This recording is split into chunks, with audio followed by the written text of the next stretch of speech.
Hey everybody, Alex Miller at Capnion here.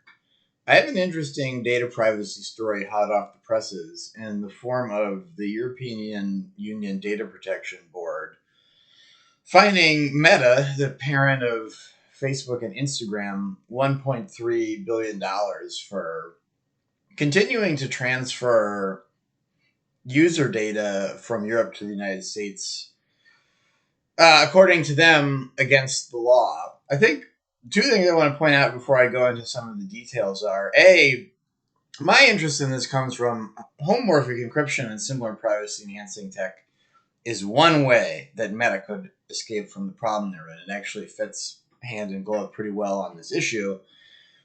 But then it's worth noting we're going to talk about why Meta would maybe like to do nothing and just keep doing what they've always been doing and the sort of dynamics of why they've gotten away with that. There's also a lot of backstory here I'm going to go into. I think this is a kind of very long developing, very slow, like molasses moving, very important story.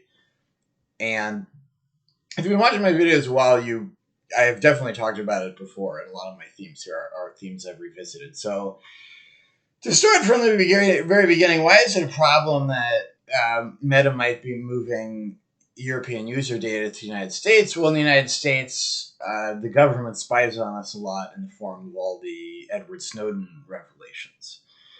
So this is illegal in Europe, which has sterner data privacy laws than the United States.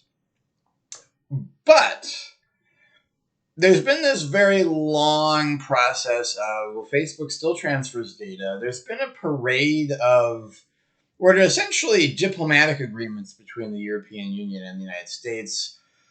Names like Safe Harbor and Privacy Shield, and now let me get the full Transatlantic Data Privacy Framework is the new one we're working on now. And these have different kinds of rules in them that, hey, if you follow these rules, you're adequate. You're doing a good enough job protecting data and justifying moving the data that you can move data from the EU to the United States.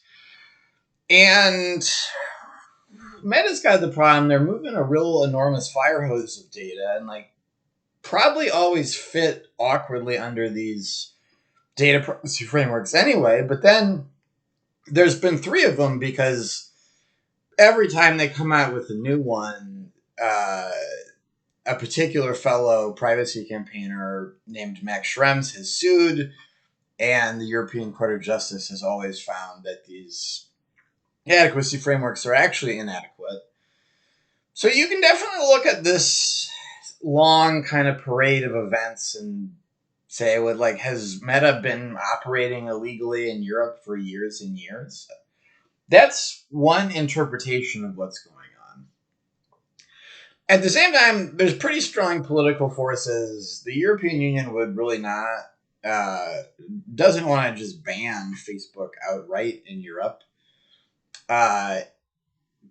Just in the first place, lots of people use it and like it. It would probably screw up the European Union's relationship with the United States a little bit. There's a lot of interesting dynamics around Ireland as well. So I believe this fine was handed down. Meta properly is headquartered in Ireland, like a lot of American big tech companies. And you can call it what you want. The authorities in Ireland, they're just not very big and well funded relative to these enormous companies. And you can call it what you want, but typically come down with a dovish attitude. The regulations have not been enforced very aggressively so far.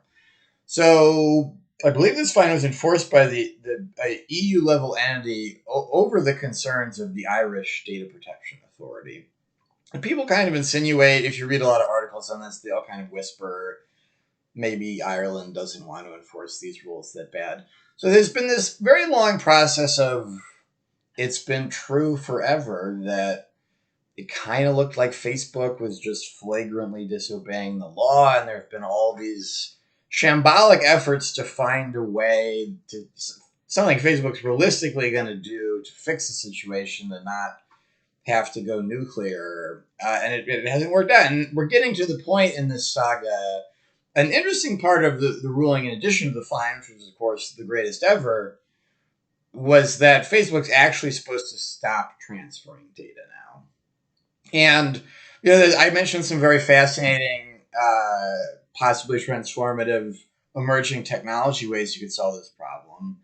But you could also just get a bunch of data centers in Europe. And this just gets back to this is just a lot of expensive headache for Meta to comply with these rules, and they'd just rather not do it. And they've been getting away for a long time with not worrying about these things. And we're kind of an interesting moment. Of course, Meta said they would appeal the ruling. I mentioned the new adequacy framework that they're being worked on. So Meta does have an argument. We're ready to do whatever you guys are working on telling us to do. And me, I'm a little cynical, and I'm saying the quiet part out loud here. There've been all these adequacy frameworks, and they always get shot down. And it looks like this new one is not different enough to not get shut down. But who knows? Maybe it'll go better this time. But for a very visible company, and working in foreign countries with which the U.S. historically has very close and warm relationships, it's legally a very sketchy and apocalyptic situation, and it just went a little bit closer to a kind of nuclear scenario where Facebook and Instagram just get turned off in the European Union, which would be really heavy duty. So hot news on this eternal story today. There will be probably more news on this in the future. It's been played out a long time.